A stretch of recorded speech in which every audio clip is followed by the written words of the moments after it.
Hello प्यारे मित्रों, स्वागत है आप सभी का हमारे यूट्यूब चैनल अनूप स्टडी में। दोस्तों, आज की वीडियो में हम लोग शुरू करने वाले हैं। जैसे पेपर होने वाला है 12 तारीख को, तो हम लोग कुछ प्रीवियस पेपर है उसका हम लोग क्या करेंगे, प्रैक्टिस करेंगे, ठीक ना। उसका सोल्यूशन करके देखेंगे। आपका ये 2019 का पेपर है पॉलिटेक्निक का, ठीक है। आप ही का इंट्रेंस एग्जाम था, उसी का पेपर है, तो इसका सोल्यूशन करेंगे, ठीक है। तो इस वीडियो में हम लोग इस पेपर के 13 नंबर तक के क्वेश्चन को सोल्यूशन करेंगे। इसमें देखेंगे भी कि हम लोग ओमेआर सीट को कैसे भरेंगे, ठीक है। तो सबसे पहले हम लोग ओमेआर सीट को भरने के बारे में समझ लेते हैं कि आप लोग सबसे पहले जाइएगा तो आप लोग को जो मिलेगा ओमेआर सीट, तो उसमें अपना नाम, रोल नंबर सब कैसे भरेंगे और फिर जो ऑप्शन फिलअप करने का तरीका होता है वो क्या होता है, ठीक ना। तो देखिएगा, आप लोग जब भी जाएंगे तो आपको जो मिलेगा, ठीक ना, पेपर, तो पहले तो पेपर नहीं मिलता है, आपको एक ओमेआर सीट मिलेगी, ठीक है। तो उसमें क्या करना है आपको कि सबसे पहले देखिए उसमें कैसे आपको तो रोल नंबर भरना रहेगा, ऐसे दिया रहता है, ठीक ना। सारे नंबर दिए रहेंगे 1 2 3 4 5 ऐसे।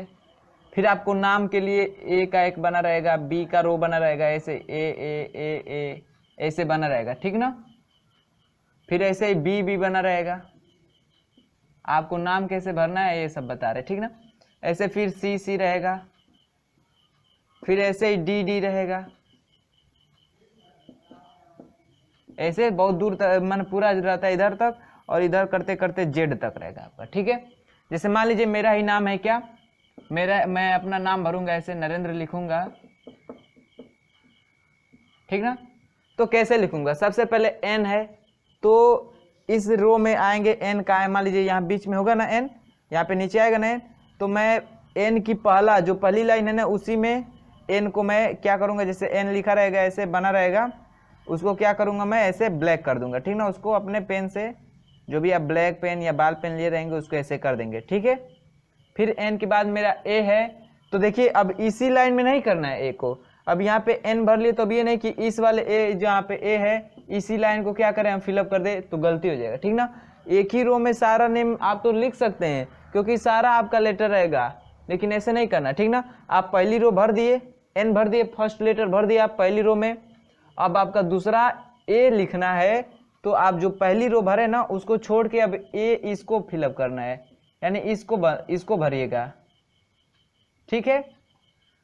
इसको ऐसे ब्लैक कर दीजिएगा, तो एन ए दूसरी लाइन में आए। अब तीसरी लाइन में जैसे पहला लेटर भर दे, तब दूसरा लाइन ऐसे, ये पहली लाइन होती है, दूसरी लाइन, ठीक ना, ऐसे नंबरिंग होता है, ऊपर 1 2 3, यानी यहाँ पे 1 2 3 4 5, इधर भी 1 2 3 ऐसे रहता है, ठीक ना।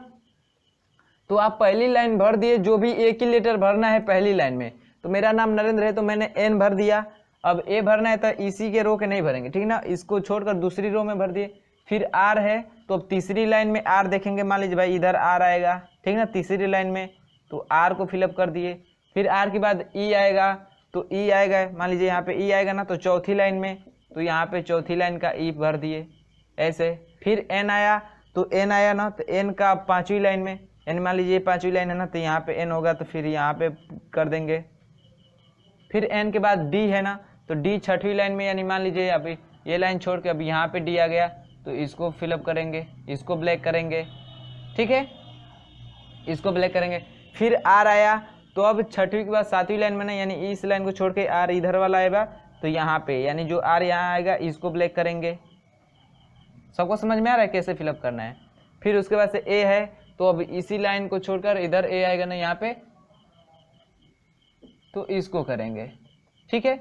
ऐसे आगे अगर कुमार आ गया, मैं मान लीजिए मैंने कुमार लिख दिया, तो फिर ऐसे ही इसके यानी जो लाइन फिलअप करेंगे उसके आगे बढ़ते जाना है, ठीक ना। ये ना कि फिर इधर आएंगे तो ये गलत है, ठीक ना। इसीलिए ये लाइन को बढ़ा के दिया रहता है, इसीलिए कि आपका कितना भी कि भाई ए से 1 से 26 तक दिया रहता है, ऐसा इतना बड़ा तो नाम नहीं ना होगा कि भाई ज़्यादा चला जाएगा, ठीक ना।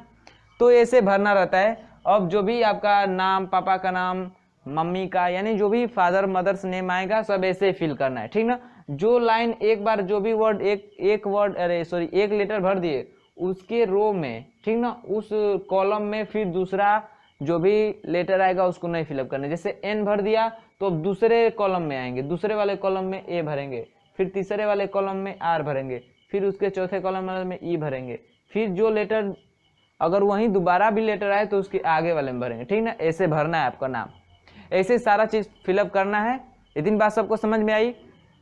उसके बाद से जब आप लोग क्वेश्चन करेंगे तो ओमेआर शीट कैसे बना रहेगा, ऐसे क्वेश्चन की नंबरिंग दे रहेगी कि पहला क्वेश्चन, दूसरा, तीसरा, चौथा, पांचवा, छठवां, सातवां, आठवां, नौवां, 10वां, 11वां, 12वां ऐसे दिया रहेगा। ठीक है, एक जैसे ऐसे 4 कॉलम बना रहता है आपका, ठीक ना। जैसे आपको ओमेआर शीट मिलेगी ना, तो ओमेआर शीट मिलेगी तो ऐसे मान लीजिए ऊपर ऐसे सब नाम, रोल नंबर, स्कूल सेंटर सब भरने के लिए आएगा, और फिर ऐसे 4 कॉलम बना रहेगा।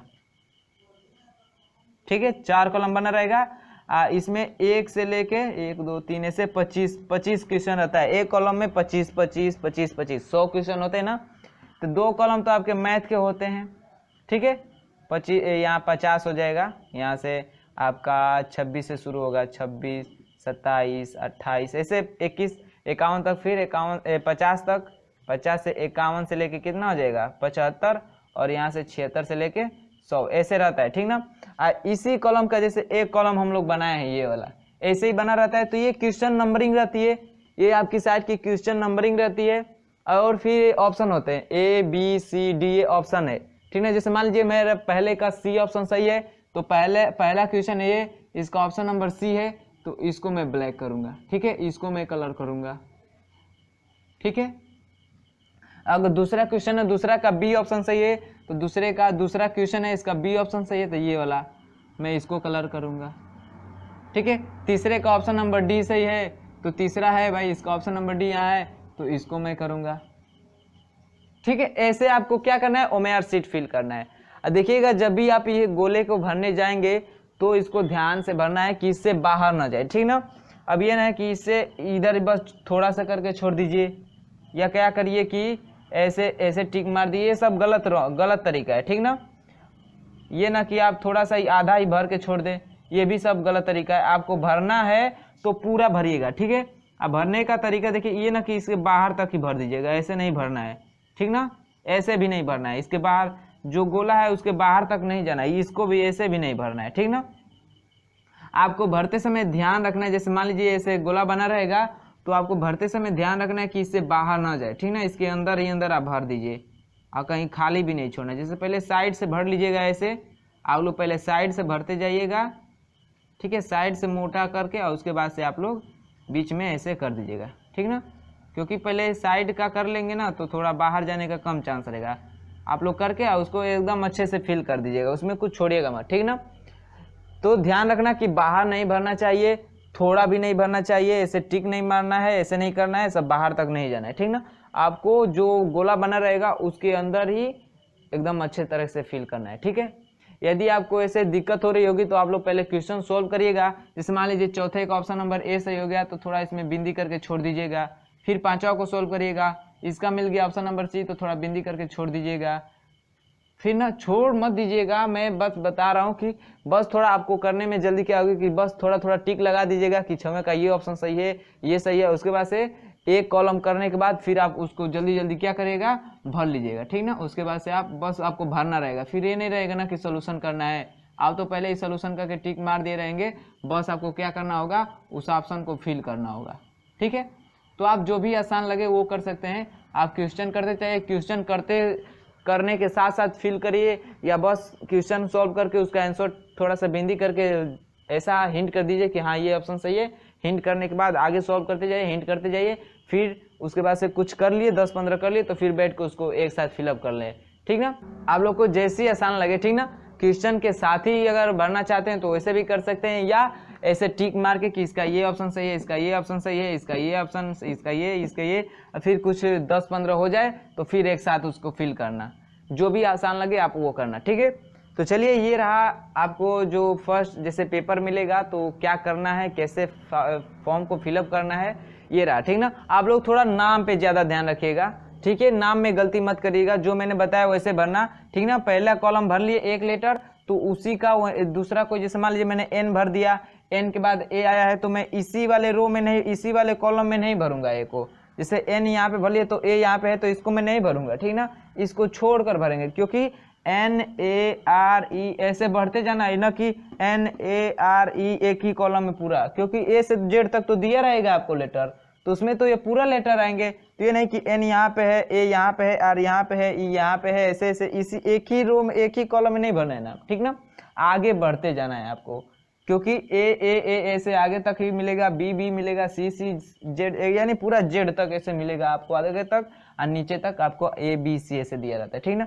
एन भर दीजिए, एन के बाद ए आएगा तो दूसरी लाइन में ए डालेंगे, ए के बाद आर है तो तीसरी लाइन में आर को भरेंगे, फिर ई है तो चौथी लाइन में, फिर ऐसे ही आगे बढ़ते जाना है, ऐसे बढ़ते जाना है, ठीक ना। ऐसे आपको सारे जितने भी इंट्रोडक्शन पूछेगा, address, school address, roll number, सब जो भी भरना होगा ऐसे भरना है, ठीक है। तो बात सबको समझ में आई होगी, बात सबको समझ में आई होगी। तो चलिए हम लोग शुरू करते हैं अपना पेपर को, देखते हैं पेपर का सोल्यूशन, उसमें कैसा क्वेश्चन पूछा है, कौन कौन चैप्टर से पूछा है, फिर उसका हम लोग सोल्यूशन करते हैं, ठीक ना, उसको सॉल्व करते हैं। थोड़ा आपको आइडिया लगेगा कि हाँ हाँ भाई इस लेसन से आया है, तो थोड़ा उसका तैयारी अच्छे से करके जाइएगा। और मैं आज भी बोल रहा हूँ कि आप लोग जाइएगा तो उसका थोड़ा थ्योरी और जो फार्मूले हैं उसको आप लोग पढ़ लीजिएगा, ठीक ना। तो चलिए ठीक है, तो चलिए हम लोग सॉल्व करते हैं इसके क्वेश्चन को। देखिएगा आप लोग के पेपर में जो क्वेश्चन शुरू होता है 51 नंबर से शुरू होता है, ठीक ना। जो 50 क्वेश्चन होते हैं वो मैथ के होते हैं, 51 से शुरू होता है। मैंने यहाँ पे 1-2 नंबरिंग किया है, आप इसको 51-52 कर सकते हैं, ठीक है। इस नंबरिंग को आप चेंज भी कर सकते हैं। चलिए मैं क्वेश्चन के हिसाब से कर दे रहा हूँ, ठीक है, क्योंकि 51 से फिजिक्स का क्वेश्चन जो है 51 नंबर से शुरू होता है। चलिए ये 51 नंबर क्वेश्चन है, फिर ये 52 नंबर है, 53, 54, 55, 56, 57, 58, 59, 60, 61, 62 और ये लास्ट 63, ठीक ना। इस वीडियो में 63 तक करेंगे, यानी 13 नंबर क्वेश्चन का सॉल्यूशन करेंगे, ठीक है। फिर अगले वीडियो में इसके आगे का क्वेश्चन सॉल्व करेंगे।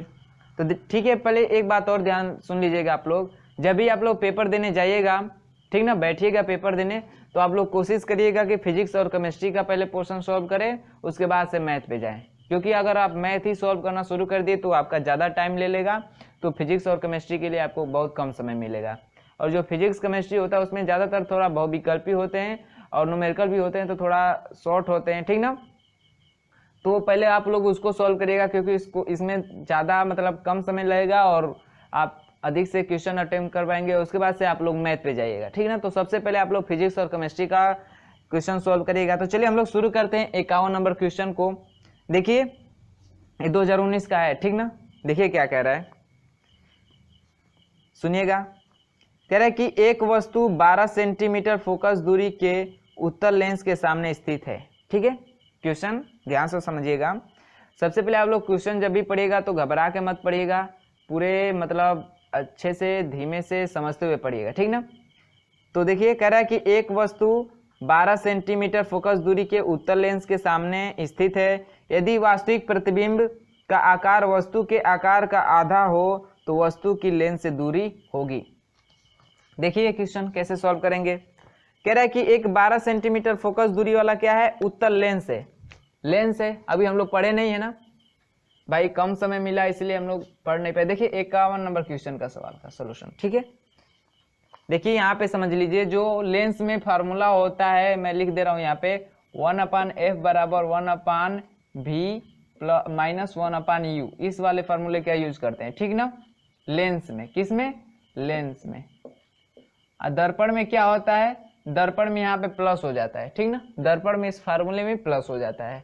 तो कह रहा है कि एक वस्तु 12 सेंटीमीटर फोकस दूरी के उत्तल लेंस के सामने रखी है। कहाँ पे, उत्तल लेंस। तो उत्तल लेंस कैसे बनता है, ऐसे ही बनता है ना। ये हो गया उत्तल लेंस, ये हो गया अक्ष। तो कह रहा है कि इसका फोकस दूरी 12 सेंटीमीटर है, ठीक है। कितना है, 12 सेंटीमीटर। तो चलिए भाई फोकस इसका कहाँ होगा, मान लीजिए यहाँ पे है, ये हो गया फोकस F, और यहाँ पे ऐसे बनाते हैं ना, ऐसे खींच देते हैं, ठीक। तो इसकी दूरी कितनी है, 12 सेंटीमीटर। तो कह रहा है कि एक कहीं मान लीजिए कहीं पे भी एक वस्तु रखी गई है, ठीक है, एक वस्तु रखी गई है, तो इसका प्रतिबिंब जो बन रहा है ना, वास्तविक प्रतिबिंब वो जो बन रहा है इमेज की लंबाई का आधा बन रहा है। क्या बन रहा है? इमेज की लंबाई का क्या बन रहा है, अरे सॉरी, वस्तु की लंबाई का क्या बन रहा है, आधा बन रहा है। जैसे यहाँ पे इमेज बन रहा है, तो जो ये वस्तु है ना इसका आधा बन रहा है ये, ठीक ना। यानी जो आई है, आई को क्या दिखाते हैं, इमेज, यानी जो इमेज की लंबाई है वो क्या है, तो जो ऑब्जेक्ट है जो वस्तु है उसकी लंबाई का क्या है, आधा है, यानी आई बराबर O/2 है। ठीक है, क्वेश्चन अनुसार यदि वास्तविक प्रतिबिंब का आकार, यानी जो ये प्रतिबिंब है इसका आकार आई से दिखाते हैं, वो क्या हो, तो वस्तु के आकार का आधा हो, वस्तु के आकार का आधा हो। मतलब देखिए ये जो होता है ना हम लोग को निकलता है क्या, आवर्धन क्षमता। क्या, आवर्धन क्षमता, इसको क्या बोलते हैं, आवर्धन क्षमता। ठीक है, आवर्धन क्षमता है, इसको m से दिखाते हैं। m बराबर क्या होता है, I/O बराबर V/U, यही होता है। ठीक है, तो आवर्धन क्षमता हम लोग को दिया, वास्तविक प्रतिबिंब का आकार वस्तु के आकार का आधा हो। मतलब मान लीजिए आधा होने का मतलब, जैसे आधा होने का मतलब जैसे ये 4 है तो 4 का आधा 2, मतलब जो अगर वस्तु 4 सेंटीमीटर लंबी है तो उसका प्रतिबिंब कितना बनेगा, 2 सेंटीमीटर का। 6 सेंटीमीटर की है तो 3 सेंटीमीटर। इसका मतलब जो आवर्धन दिया है वो हाफ दिया है, यानी जो आवर्धन दिया है वो कितना दिया है, 1/2 दिया है। यानी m का मान कितना दिया है, 1/2, आधा ही ना, वस्तु के आकार का आधा बन रहा है प्रतिबिंब। जैसे मान लीजिए वस्तु 4 सेंटीमीटर की है तो प्रतिबिंब 2 सेंटीमीटर का बनेगा लंबाई की। यदि ये 8 सेंटीमीटर का है तो 4 सेंटीमीटर का, यानी आवर्धन आधा है ना।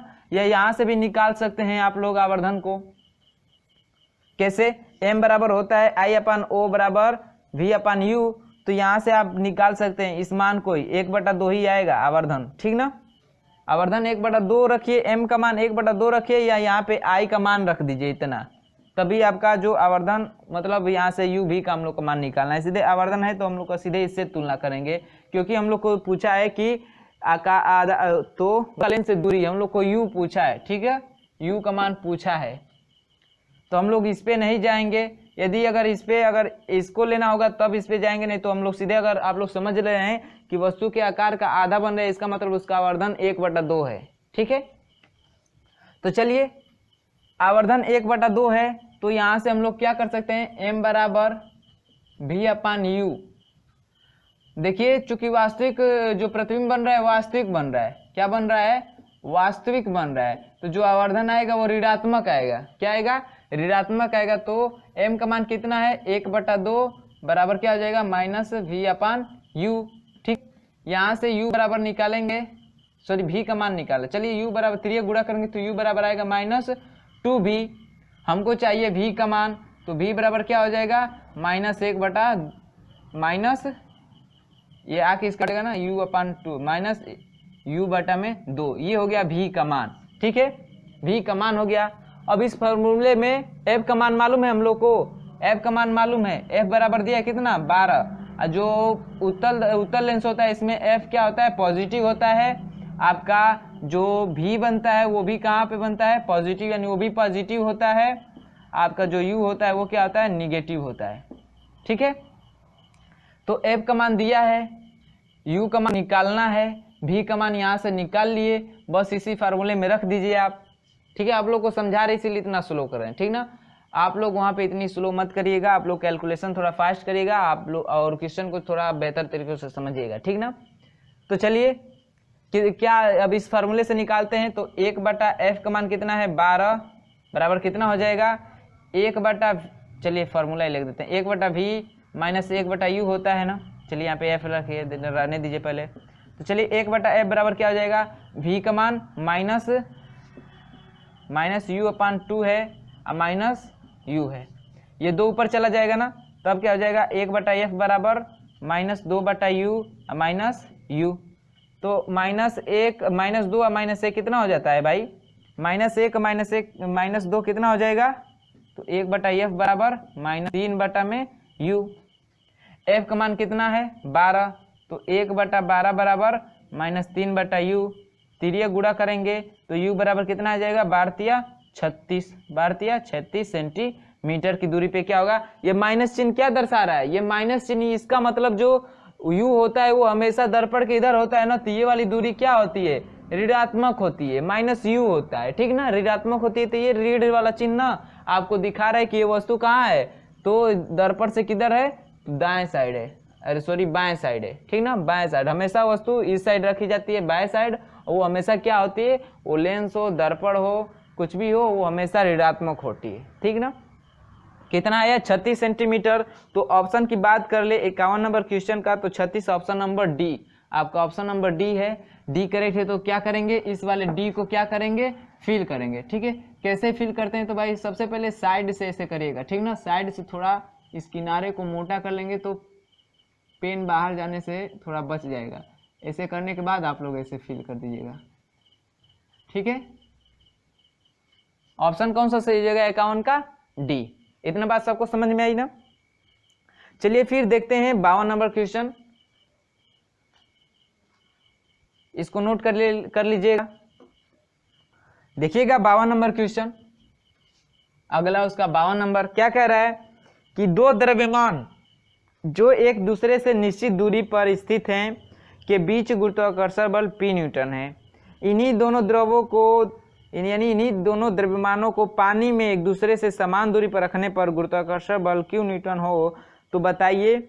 ऑप्शन दिया है कि P जो होगा लेस देन होगा Q से, या B कह रहा है कि P ग्रेटर देन होगा Q से, ऑप्शन C कह रहा है कि P इक्वल टू Q होगा, और D कह रहा है इनमें से कोई नहीं। मतलब दो पिंड है, ठीक ना, जिनके द्रव्यमान समान है, दो द्रव्यमान एक दूसरे से निश्चित दूरी पे है, यानी दो द्रव्यमान है, एक ये है और एक ये है, ठीक ना, M1 है, ये M2 है। कह रहा है कि जो एक निश्चित दूरी पे, मान लीजिए भाई ये दूरी R है, खड़े हैं, ठीक ना, रखे गए हैं, तो इनके बीच जो गुरुत्वाकर्षण बल लग रहा है G, वो कितना लग रहा है, P न्यूटन लग रहा है। कितना लग रहा है, P न्यूटन, ठीक है, P न्यूटन लग रहा है।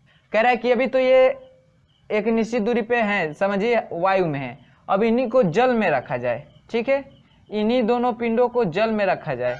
M1 है, M2 है, और इसके बीच की दूरी वहीं रहे, R रहे, लेकिन ये कहाँ पे है, तो जल में है। कहाँ पे है, तो जल में है, और इस समय जो G है वो है Q न्यूटन। कितना है, Q न्यूटन। तो पूछ रहा है कि ये P और Q में क्या रिलेशन होगा। पहला ऑप्शन कह रहा है कि जो P होगा वो लेस देन होगा Q से, यानी जो बाहर गुरुत्वाकर्षण बल होगा वो जल के गुरुत्वाकर्षण बल से कम होगा, या दूसरा कह रहा है कि जो बाहर गुरुत्वाकर्षण बल होगा वो जल वाले गुरुत्वाकर्षण बल से ज़्यादा होगा। तीसरा कह रहा है कि दोनों गुरुत्वाकर्षण आपस में बराबर होंगे, और तीसरा कह रहा है इनमें से कोई नहीं। तो आप लोग जानते हैं क्या कि G बराबर क्या होता है, ME, ठीक ना, ME। G बराबर क्या होता है, स्मॉल g बराबर कैपिटल G ME बटे में RE का स्क्वायर, यही फार्मूला होता है ना। तो इसमें आप लोग देखिए कहीं माध्यम का जिक्र किया है, माध्यम का जिक्र किया है यहाँ पे। G तो यहाँ पे गुरुत्वाकर्षण नियतांक है, सार्वत्रिक गुरुत्वाकर्षण नियतांक है। ME क्या है, तो पृथ्वी का मास है।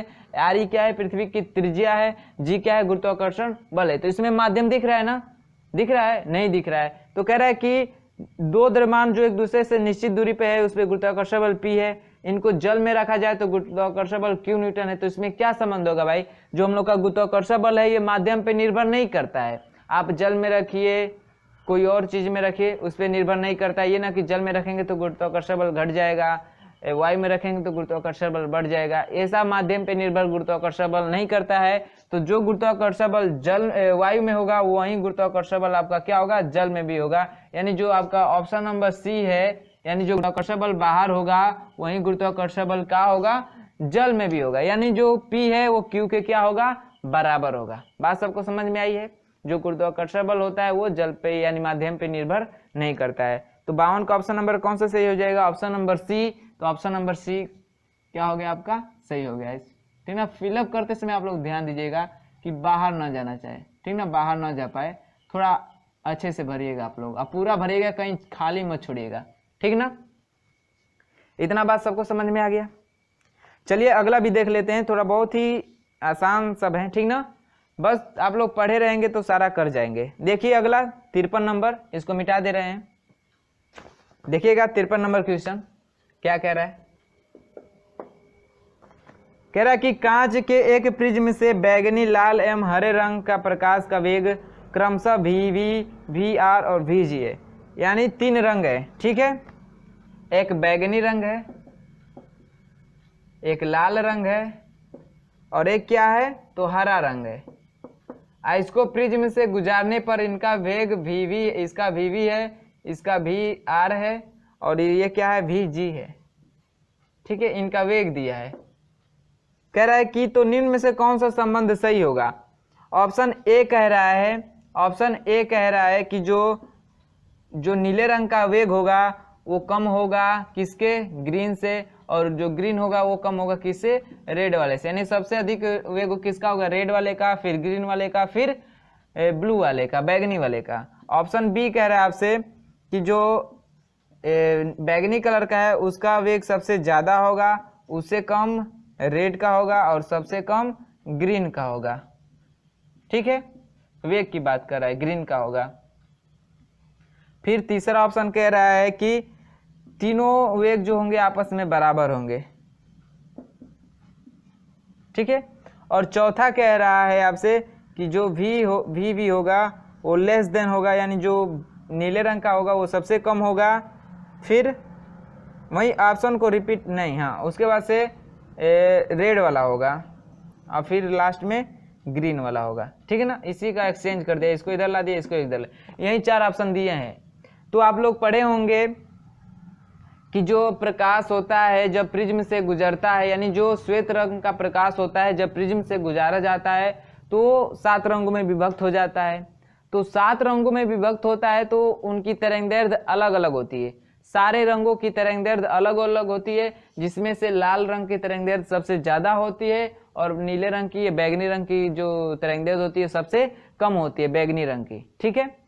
तो क्या होता है कि जो तरंगदैर्ध्य है ये तो बदल जाती हैं, लेकिन सारे रंगों का जो प्रकाश की चाल है, वेग है, वो क्या होता है, समान होता है। क्या होता है, समान होता है। इसलिए जो आपका ऑप्शन नंबर सी है वो क्या हो जाएगा, सही हो जाएगा। जो उनकी चालें होती हैं वो वहीं रहती हैं, 3 × 10⁸ मीटर पर सेकेंड, ये नहीं बदलता है। उनकी तरंगदैर्ध्य बदल जाती हैं। जब अवरक्त किरणें प्रिज्म से जाती हैं तो बिखरती हैं 7 रंगों में, तो उनकी तरंगदैर्ध्य बदल जाती है, लेकिन उनका जो वेग होता है वो नहीं बदलता है, ठीक ना। कितना होता है, 3 × 10⁸ मीटर पर सेकेंड से ही सारे किरणें क्या होती हैं, निकलती हैं। तो जो आपका ऑप्शन नंबर सी हो जाएगा वो क्या हो जाएगा, करेक्ट हो जाएगा 53 का, ऑप्शन नंबर सी। तो चलिए ऑप्शन नंबर सी क्या हो गया आपका, सही हो गया। सबको समझ में आई होगी, सबको समझ में आया, ठीक ना। चलिए फिर हम लोग बढ़ते हैं अगला 54 नंबर क्वेश्चन की तरफ। तो नोट करिएगा इसे, फिर देखते हैं हम लोग 54 नंबर क्वेश्चन।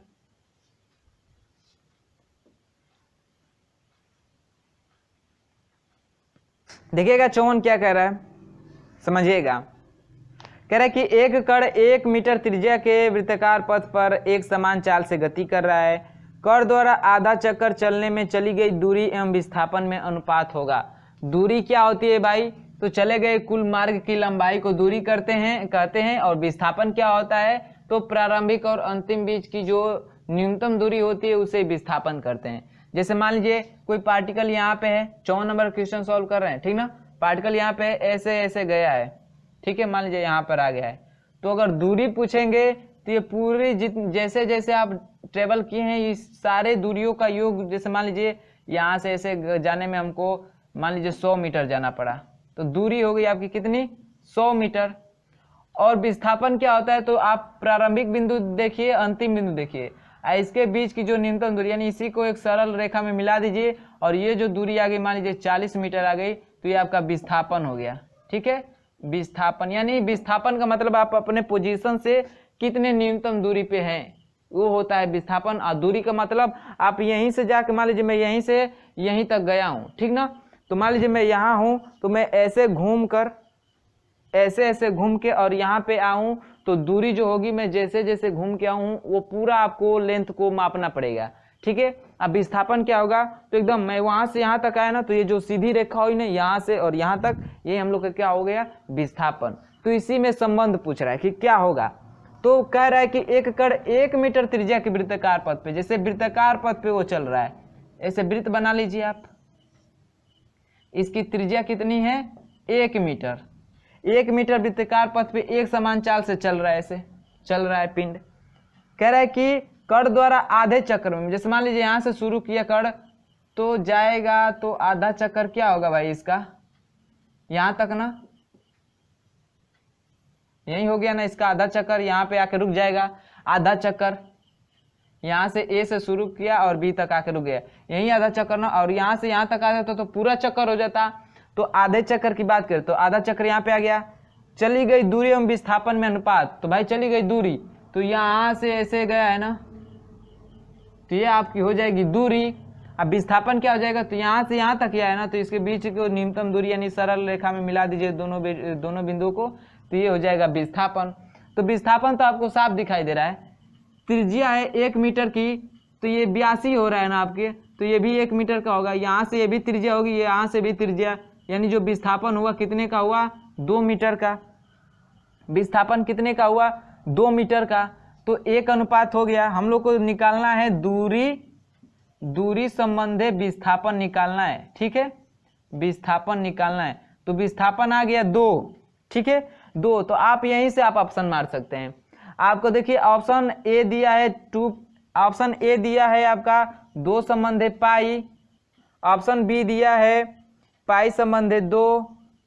थोड़ा आप लोग ऑप्शन पे ही ध्यान दीजिएगा, ठीक ना, थोड़ा ऑप्शन को आप लोग थोड़ा ऑप्शन से सॉल्व करने की, क्वेश्चन सॉल्व करने की कोशिश करिएगा। ऑप्शन दिया है पाई संबंधी 1 और ऑप्शन डी दिया है 1 संबंधी 1, लेकिन हम लोग का विस्थापन 2 मिल गया। तो देखिए विस्थापन वाला यही है ना रेशियो, इसमें 2, तो आपका ऑप्शन नंबर ऐसे ही भी दिख रहा है, सही ऐसे ही दिख रहा है, क्योंकि सब में पाई है 1 है 1 है, लेकिन हम लोग का विस्थापन 2 आया है, तो ऐसे ही ऑप्शन बी मिल गया। तो थोड़ा ऑप्शन का भी आप लोग थोड़ा ध्यान दीजिएगा, ठीक ना, थोड़ा सॉल्व करते समय ऑप्शन पे भी नजर डालते रहिएगा, ठीक ना, कि ज्यादा आप लोग को मेहनत ना करना पड़ी। अब तो यहीं से हम लोग पा गए, एक को ही पा गए, तो अब आप ऑप्शन मार सकते थे कि बी ही सही होगा। अब बी ही सही होगा, देखिए 2 मिल गया। अब दूरी ही निकालना है, तो दूरी क्या होगी भाई, दूरी क्या होगी, तो यहाँ से यहीं चला है ना, इसकी परिधि होगी ना, तो परिधि वृत्त की क्या होती है, 2 पाई आर होती है, 2 पाई आर होती है। लेकिन आधा ही चला है ना, तो क्या करेंगे, 2 से डिवाइड करेंगे तो कटेगा, तो कितना होगा पाई आर। आर का मान कितना है, 1 है, तो 1 से गुणा करेंगे तो पाई ही आएगा ना, तो दूरी कितना आ गया, पाई। अब विस्थापन कितना आ गया, 2, यानी दूरी और विस्थापन में संबंध क्या हो जाएगा, पाई बटा 2 का, जो कि ऑप्शन नंबर बी क्या है आपका करेक्ट है। आपको ऐसे ही मिल गया था, विस्थापन आप निकाल लिए 2 मीटर। तो देखिए सबके विस्थापन वाले रेशियो में 2 सिर्फ बी वाले ऑप्शन में ही दिया है, तो आप ऐसे ही मार सकते थे, ठीक ना। तो कौन सा ऑप्शन सही हो गया, 54 का ऑप्शन नंबर बी। तो चलिए भाई बी को हम लोग फिल कर देते हैं। ऐसे हर बार थोड़ा साइड से ऐसे मोटा कर लिए, मोटा हो गया, और उसके बाद से ऐसे ऐसे फिल कर दीजिएगा आप लोग, ठीक ना। इसको ज़्यादा आप इसी पे ध्यान देना है, इसमें ज़्यादा लेट भी लगता है, तो आप पहले टिक मार लीजिए और उसके बाद से फिल कर सकते हैं, ठीक ना। पहले सॉल्यूशन कर करके देख लीजिए कि ये ऑप्शन सही है, ये ऑप्शन सही है, ये ऑप्शन सही है, उसमें थोड़ा थोड़ा बिंदी कर दीजिए, और फिर 10-15 हो जाए तो एक ही बार भर दीजिए उसको। आपको जैसा आसान लगे, जैसे कम समय लगे वैसे करिएगा, ठीक ना। चलिए हम लोग देखते हैं 55 नंबर का क्वेश्चन। तो इसको नोट करिएगा, समझ में आया सबको, समझ में आ रहा होगा तो वीडियो को लाइक करिएगा, शेयर करिएगा, ठीक है। चलिए हम लोग देखते हैं 55 नंबर का क्वेश्चन, इसको मिटा दे रहे हैं, देखिएगा 55 वाला क्या कह रहा है भाई, इसको समझ लेते हैं। 55 नंबर क्वेश्चन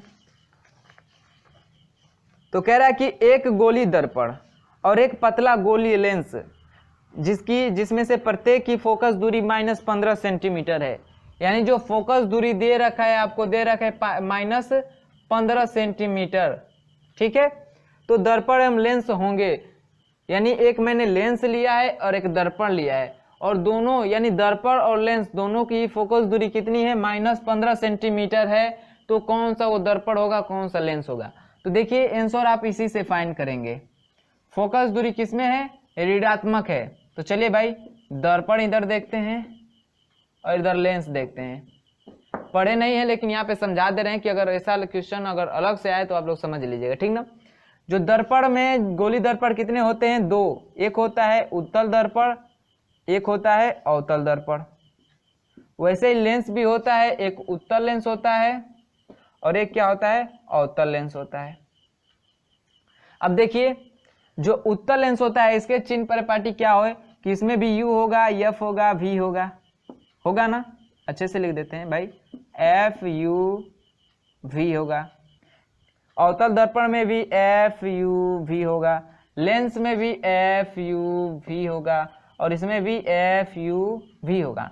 लेकिन इसका चिन्ह क्या होता है, तो उत्तल दर्पण में ये क्या होता है, पॉजिटिव होता है। U तो हमेशा लेंस हो या दर्पण हो वो हमेशा निगेटिव होती है। क्या होती है, निगेटिव होती है। ये क्या होता है, प्रतिबिंब क्या होता है उत्तल दर्पण में, तो पॉजिटिव होता है, क्योंकि वो दर्पण के आभासी बनता है तो पॉजिटिव होता है, ठीक ना। अवतल दर्पण में क्या होता है, तो F क्या होता है, निगेटिव होता है। U तो हमेशा निगेटिव होता है।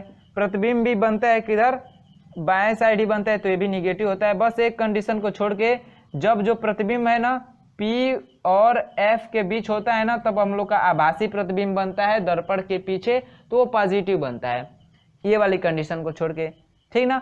लेंस में आए तो उत्तल लेंस में जो F होता है वो क्या होता है, पॉजिटिव होता है, क्योंकि जो लेंस बनाते हैं तो इस साइड वाला मेन फोकस लेते हैं, इस साइड वाला द्वितीय फोकस, तो इसको द्वितीय फोकस को मेन फोकस नहीं मानते हैं, प्रथम फोकस को, ठीक ना।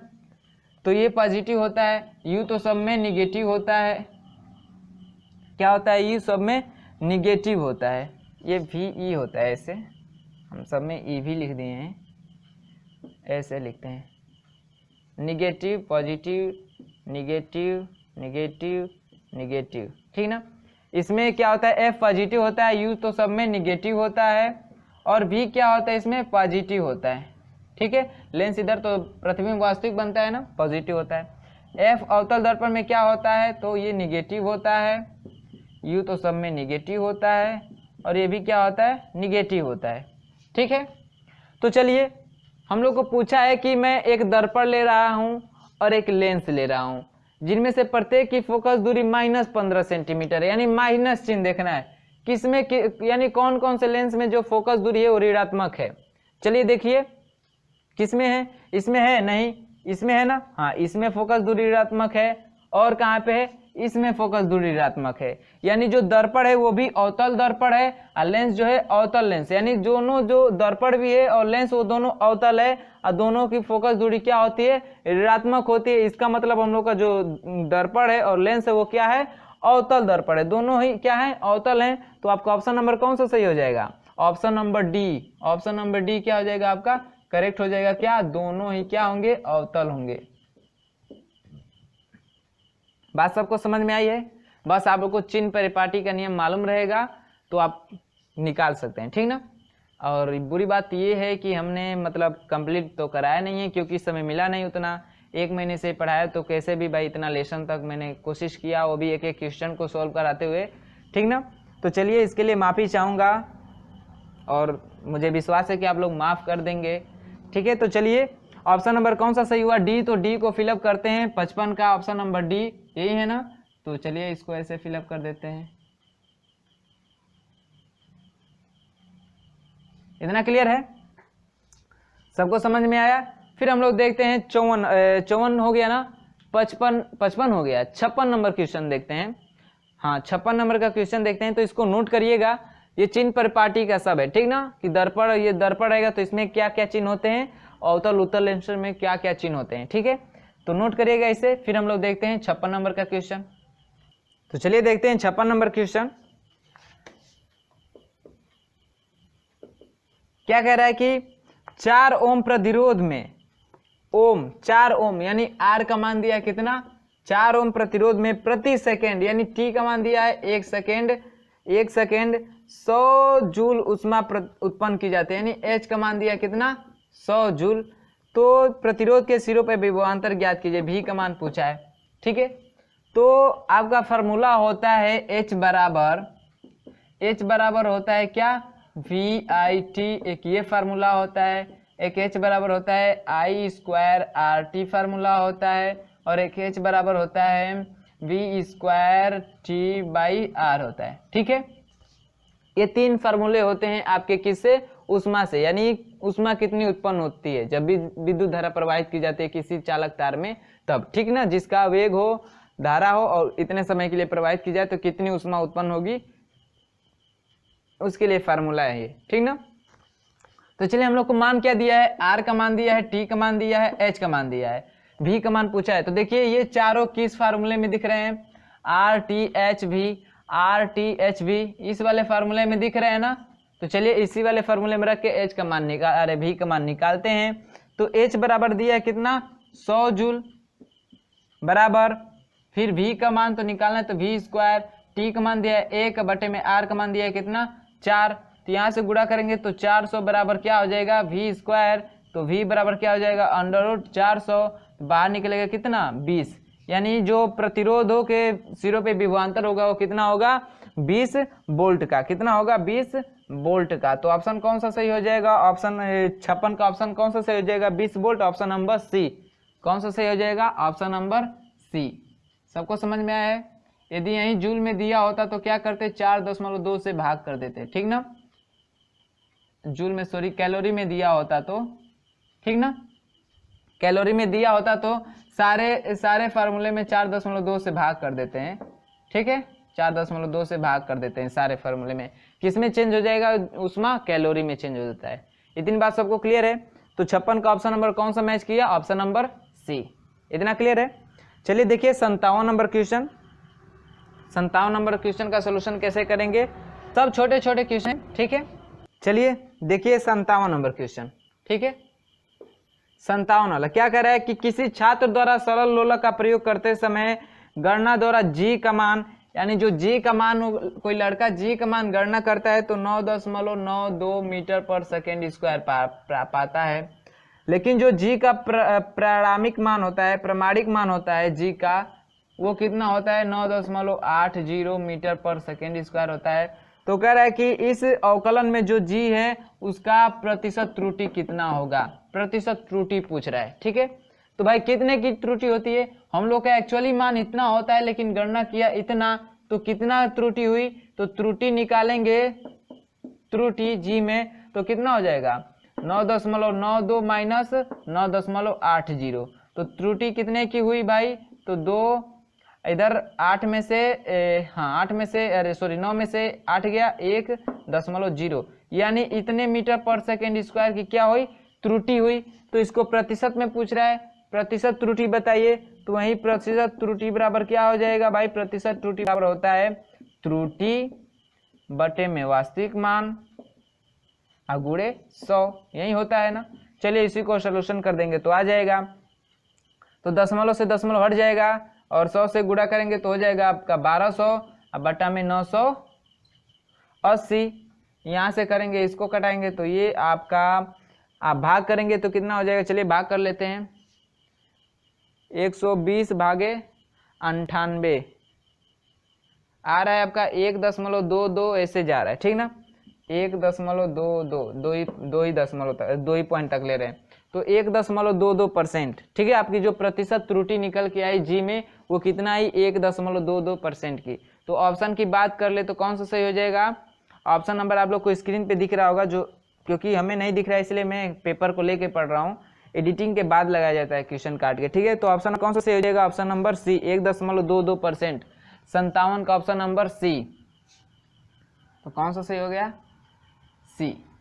सी को क्या करते हैं भाई, भर देते हैं ऐसे। चलिए ऑप्शन नंबर सी हो गया 57 का सही। फिर हम लोग देखते हैं 58, इसको नोट करिएगा। फिर हम लोग देखते हैं 58 नंबर क्वेश्चन को, ये थोड़ा मज़ेदार है, ठीक है। तो चलिए नोट करिए, फिर देखते हैं 58। चलिए देखिए 58 वाला, देखिए हम लोग के समय का पेपर है ये, ठीक ना। इसी पेपर को हम लोगों ने दिया था, तो मैंने आप लोगों को बताया था ना ज़्यादातर न्यूमेरिकल दिया था, ऑप्शनल बहुत कम दिया था, तो इसमें न्यूमेरिकल से ज़्यादा है, ठीक ना। आपके पेपर में शायद कम न्यूमेरिकल आए, लेकिन हम लोग का जब पेपर दिए तो सारा न्यूमेरिकल ही ज़्यादा था, ठीक है। तो चलिए कोई बात नहीं है, न्यूमेरिकल ही सॉल्व करते हैं। तो देखिए 58 नंबर का क्वेश्चन कह रहा है कि एक बाल h ऊंचाई के खंभे के शीर्ष से छोड़ी जाती है जो जमीन तक पहुंचने में t सेकेंड का समय लेती है, t/5 सेकेंड बाद बॉल की जमीन से दूरी होगी, ठीक है, समझिएगा फिगर द्वारा। पहले फिगर, जो फिगर बनाने लायक हो क्वेश्चन उसका फिगर बना लीजिए आप लोग, क्योंकि इससे क्वेश्चन समझने में आसानी होती है। कह रहा है कि एक h ऊंचाई का खंबा है, ठीक है, h ऊंचाई का खंबा है, इसके ऊपर से कोई पिंड को छोड़ी जाती है, तो भाई प्रारंभ में उसका u 0 होगा। इस पिंड को मान लीजिए छोड़ रहे हैं, तो इसको आने तक यानी जमीन तक पहुंचने में t समय लगता है, यानी जब पिंड यहाँ तक आ जा रहा है तो जो समय ले रहा है वो कितना ले रहा है, t समय ले रहा है। h ऊंचाई से t समय ले रहा है, तो कह रहा है कि t/5 समय, मान लीजिए भाई यहाँ से यहाँ तक आया तो उतने में भी t/5 समय लग रहा है, तो इतने समय में मान लीजिए यहाँ तक दूरी तय किया, तब जमीन से इसकी दूरी होगी, यानी इस वाली दूरी को पूछ रहा है। जैसे मान लीजिए यहाँ से t/5 समय में यहाँ तक पिंड आ गया है, यहाँ तक आ गया है पिंड, तब पूछ रहा है कि जमीन से इसके बीच की दूरी होगी, कितनी होगी भाई, तो t/5 समय में चली गई दूरी निकाल के और उसको t में से माइनस कर देंगे तो निकल के आ जाएगा ना। तो चलिए निकालते हैं। तो पहले तो t समय में चली गई दूरी कितना होगा, तो कितना होगा, h बराबर होता है ना ut plus half gt square, यही होता है gt स्क्वायर। तो h तो भाई h ही है हम लोग का, u 0 है तो ये टोटल 0 हो जाएगा, प्लस हाफ g का मान 10 रखते हैं, और t कितना है, तो t समय ले रहा है ना यहाँ से नीचे तक आने में, तो t स्क्वायर। तो यहाँ से हो जाएगा h बराबर कितना, 5t स्क्वायर, ये हो गया। इसको समीकरण 1 मान लीजिए। अब t/5 समय, t/5 समय में चली गई दूरी कितनी होगी, तो उसको भी इसी फार्मूले से h बराबर ut plus half gt square से। अब t कितना है, अब t इतना है, तो h बराबर h डैश निकालते हैं, h डैश बराबर क्या हो जाएगा, 0 हो जाएगा, प्लस हाफ g का मान 10। अब t का मान कितना रखना है, t/5, यानी t²/5 का स्क्वायर 25 हो जाएगा, इतना हो जाएगा ना।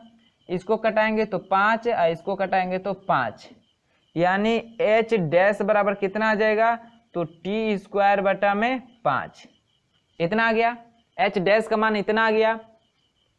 हम लोग को निकालना क्या है भाई, h माइनस h डैश निकाल लेते हैं, यानी समीकरण ये 2 हो गया। समीकरण 2 में, समीकरण 1 में से समीकरण 2 को घटा देते हैं, यानी ये पूरा टोटल दूरी में से इस दूरी को घटा देते हैं, यानी h डैश को, h में से h डैश को घटा देंगे तो यही दूरी मिलेगा ना, यही दूरी मिलेगा ना, यानी h में से h डैश को घटा देंगे तो यही दूरी मिलेगा। तो चलिए एक काम करते हैं, यहाँ से मैं t का मान निकाल दूं, ठीक है, t स्क्वायर का मान निकाल दूं तो क्या हो जाएगा, h/5 हो जाएगा, h/5 हो जाएगा। और यहाँ पे t स्क्वायर का मान रख दूं तो h डैश बराबर कितना हो जाएगा, t स्क्वायर का मान रखेंगे तो h/5, अब पहले से 5 है, यानी h/25 हो जाएगा। h डैश बराबर कितना हो जाएगा, h/25। हमको निकालना है ये x दूरी ही निकालना है ना, ये वाली दूरी, तो हम पूरे दूरी में से यानी h में से h डैश को घटा देंगे तो पूरी x का मान निकल के चला आएगा ना। तो मैं क्या करता हूँ, यहाँ पे x बराबर मैं निकालूंगा तो पूरी दूरी h है, पूरी ऊंचाई h है, ठीक, और इसका मान निकाले हैं h डैश का मान कितना, तो कितना निकालें h डैश का मान, h/25, यही ना, h पूरा h है, ये h डैश का मान निकालिए कितना, h/25, तो h में से h/25 घटा देंगे तो हम लोग का x का मान निकल के आ जाएगा, तो वहीं आ जाएगा कितना, 25 से कम 25h, 25h में से एक h गया कितना, 24h, तो 24h/25, 24h/25। ऑप्शन की बात करें तो 24h/25 कौन सा ऑप्शन सही है, option number D, 24/h into, अरे सॉरी 24/25 इंटू एच, यही 24/25 इंटू एच, ऑप्शन नंबर कौन सा सही है, डी, 58 का option number D, option number D ये वाला, ठीक है। तो इसको क्या कर लेते हैं, फिल कर देते हैं इसे, ठीक है। बात सबको समझ में आई होगी, समझ में आई होगी सबको, नोट करिएगा। हम लोग को ये टोटल दूरी दी थी, t/5 सेकंड में चली गई दूरी निकाल लेंगे h डैश उस वाले फार्मूले से, और ये h यानी ये दूरी कितनी होगी, तो वहीं ut plus half gt square ही होगा, तो निकाले हैं तो इतना होगा, t समय में, t समय ही ले रहा है ना आने तक, तो निकाले हैं इतना है, यहाँ से t स्क्वायर का मान निकाले हैं, और t स्क्वायर का मान इस h डैश का निकालें तो उसमें t स्क्वायर का मान और रख दिए हैं, ठीक है। रखने के बाद h डैश बराबर इतना आया है, तो h डैश इतना आया है, यानी ये दूरी इतनी आई है, टोटल दूरी h है, ये दूरी इतनी है, तो h में से ये दूरी घटा देंगे तो यही मिलेगा ना, तो वहीं x बराबर एच माइनस एच डैश का मान इतना है, वही रख के है। ठीक है, चलिए नोट करिएगा। हम लोग देखते हैं 59 नंबर का क्वेश्चन। कौन सा? 59 नंबर का क्वेश्चन, तो नोट करिएगा इसे। चलिए हम लोग देखते हैं कौन सा 59 नंबर का क्वेश्चन। ठीक है, 59 नंबर का क्वेश्चन क्या कह रहा है, सुनिएगा। कह रहा है कि एक 4 सेंटीमीटर आकार की वस्तु अवतल दर्पण के जिसकी फोकस दूरी 15 सेंटीमीटर है के सम्मुख इतना सेंटीमीटर की दूरी पर रखी है। दर्पण से किस दूरी पर पर्दा रखा जाए कि तीक्ष्ण वस्तु का तीक्ष्ण प्रतिबिंब बने? क्या बने? तीक्ष्ण प्रतिबिंब बने।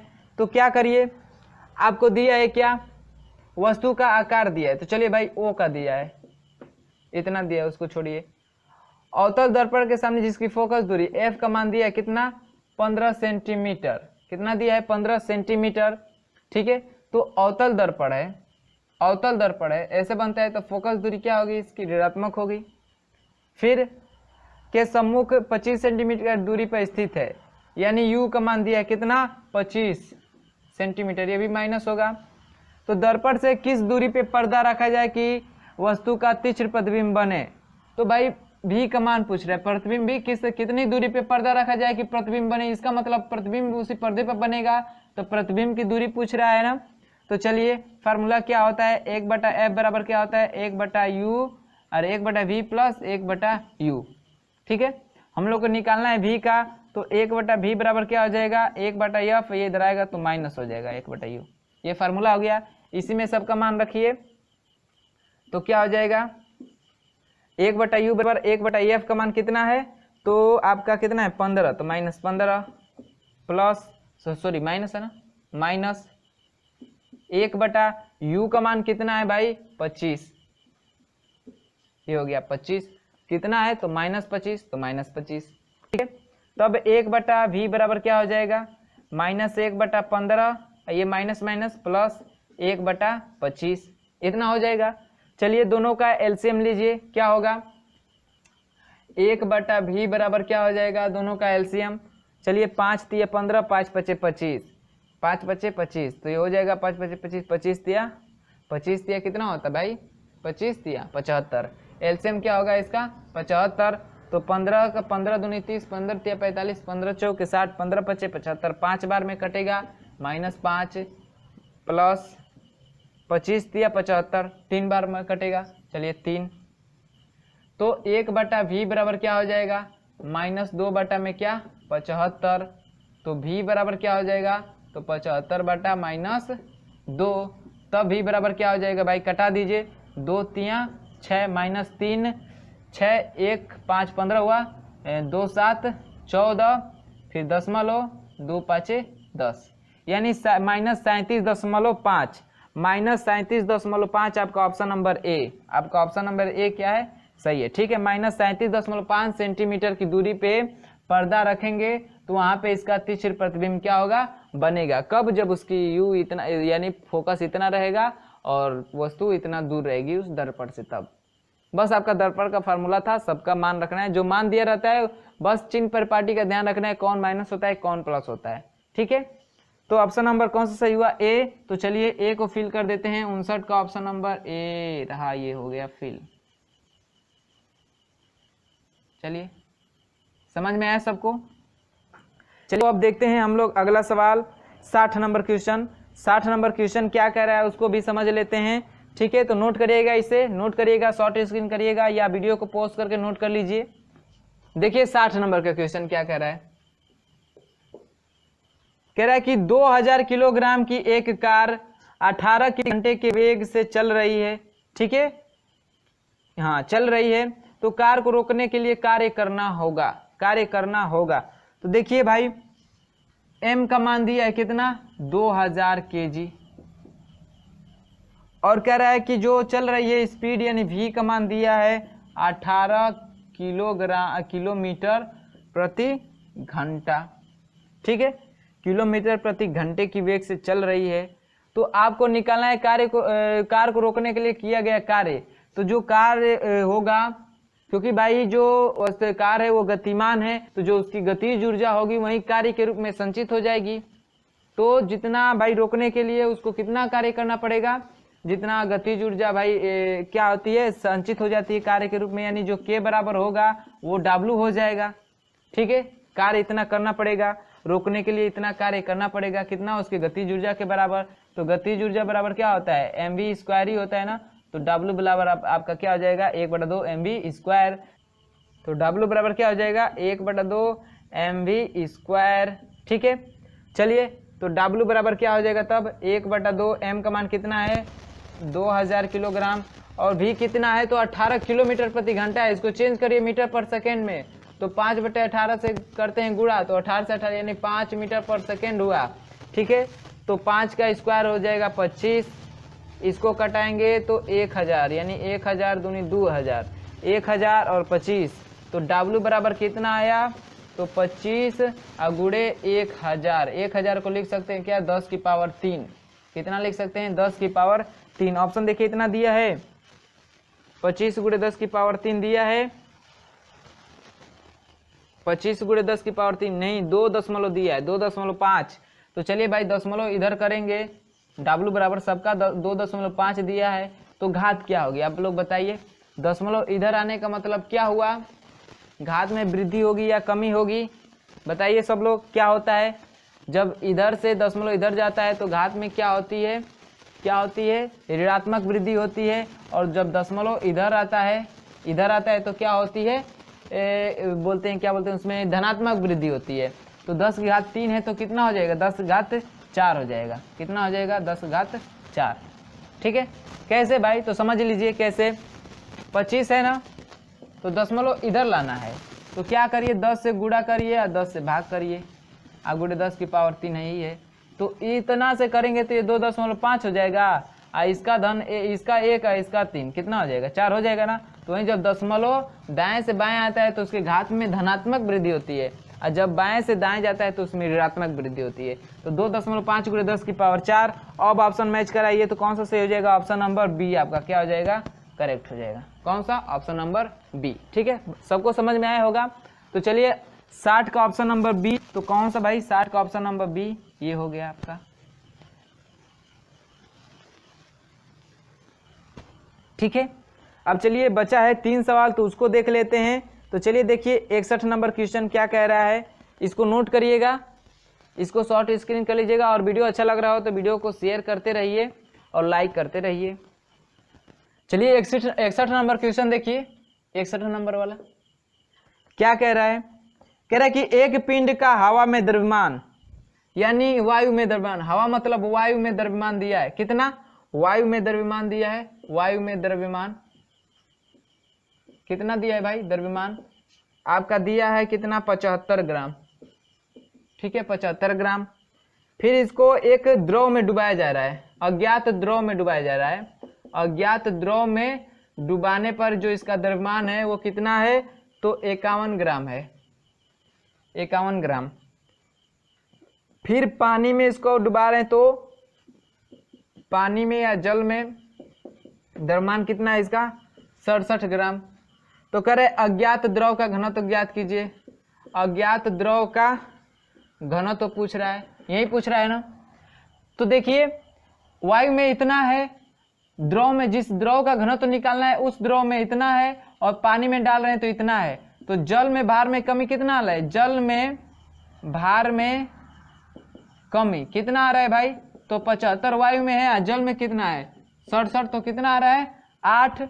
और द्रव में भार में कमी कितना आ रहा है, द्रव में भार में कमी कितना आ रहा है तो 75 है, और द्रव में कितना है 51, तो कितना आ रहा है 24। ठीक है, आपका एक फार्मूला होता है पढ़ाया हमने, अपेक्षिक घनत्व बराबर होता है क्या वायु में भार, वायु में भार अब बटे में जल में भार में कमी, जल में भार में कमी। तो वायु में भार कितना है 75, और जल में भार में कमी कितना है 8, यहाँ से निकाले है ना। तो अपेक्षिक घनत्व तो निकल के आया कितना 75/8 इतना है, लेकिन हम लोग को निकालना है अज्ञात द्रव का अपेक्षिक घनत्व।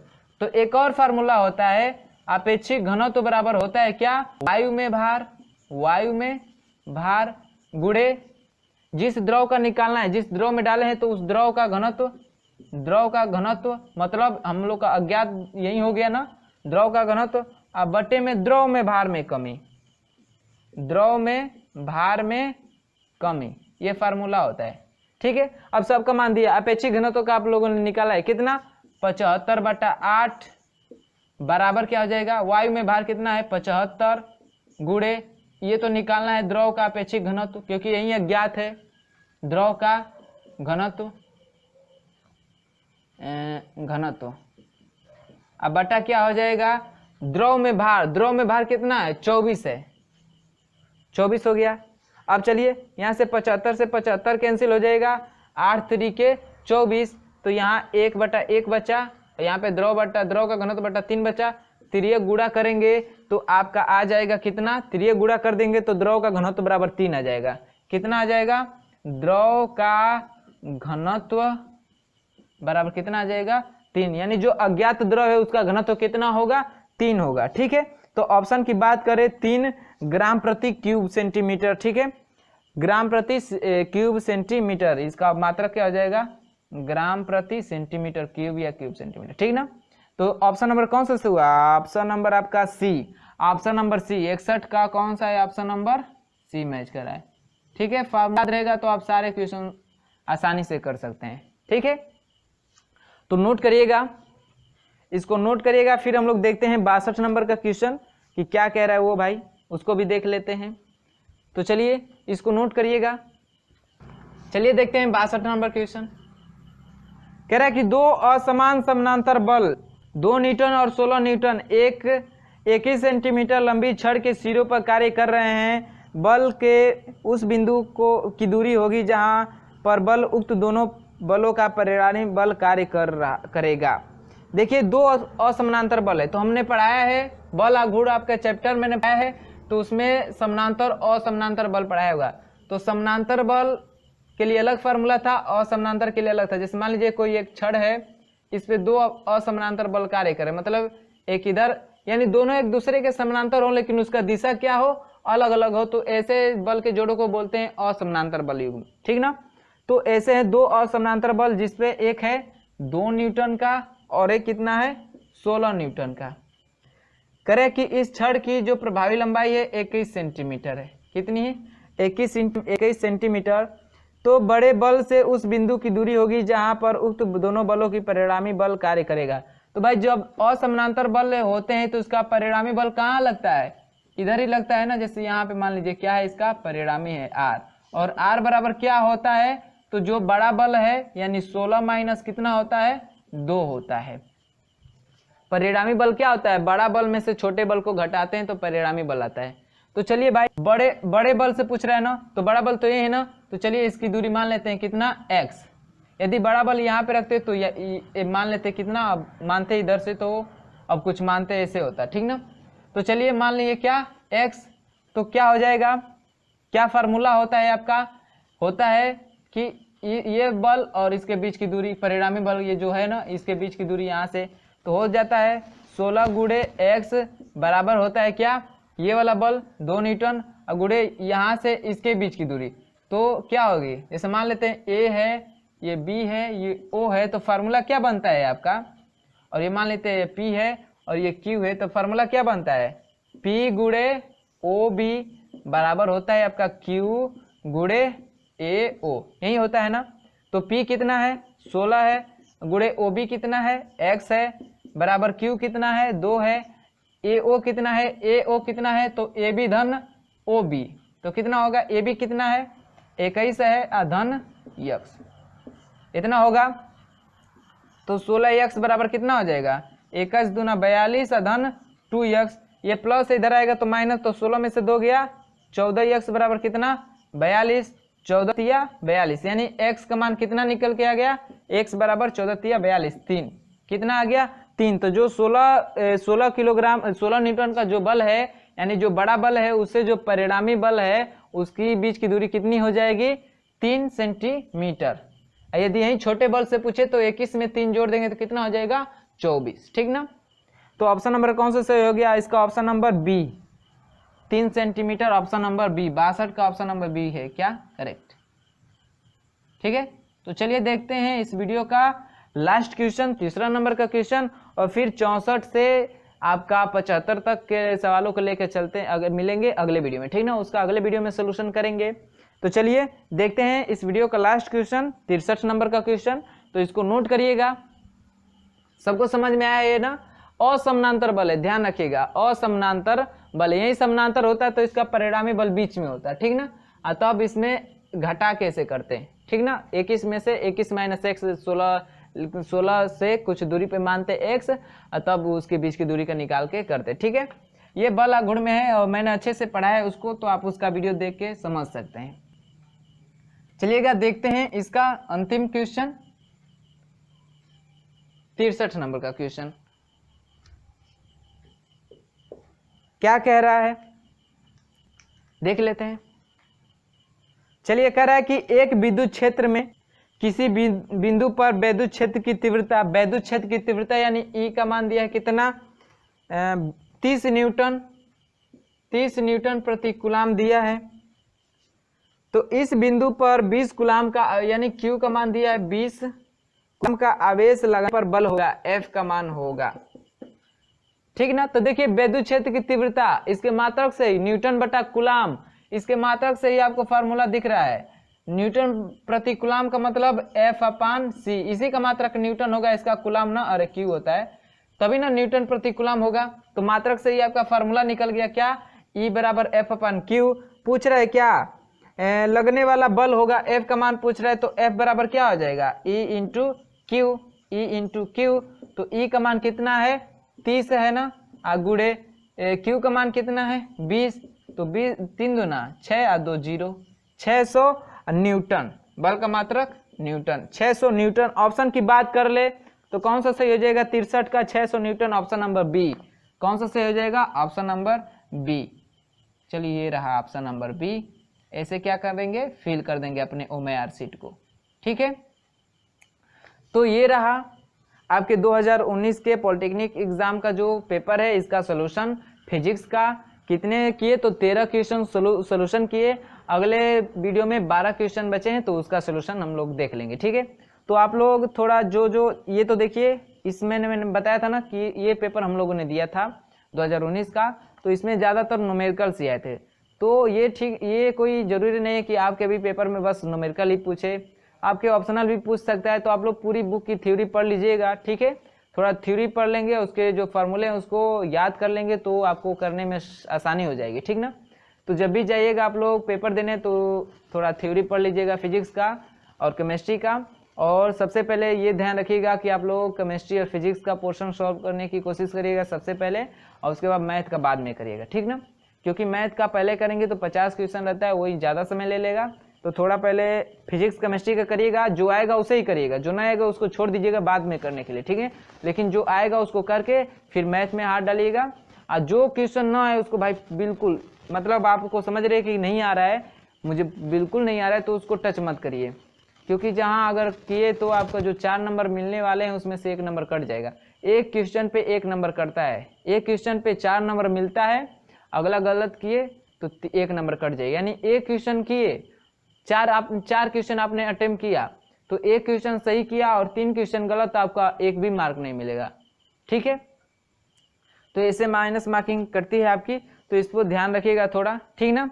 तो चलिए मिलते हैं अगले वीडियो में, इसके आगे नंबर सवाल से मिलेंगे। तो अगर वीडियो अच्छा लगा होगा तो वीडियो को लाइक करिएगा, ज़्यादा पसंद आएगा तो वीडियो को शेयर करिएगा, और जो लोग चैनल पे नए हैं वो चैनल को सब्सक्राइब करके साथ ही बेल आइकन को प्रेस कर लेंगे, और ऑल नोटिफिकेशन का ऑप्शन ऑन कर लीजिएगा, ठीक है ना। तो चलिए मिलते हैं अगले वीडियो में क्वेश्चन नंबर 64 के साथ, और पूरा सलूशन कर लेंगे उसमें, ठीक है। तो चलिए देखते हैं अगले वीडियो को।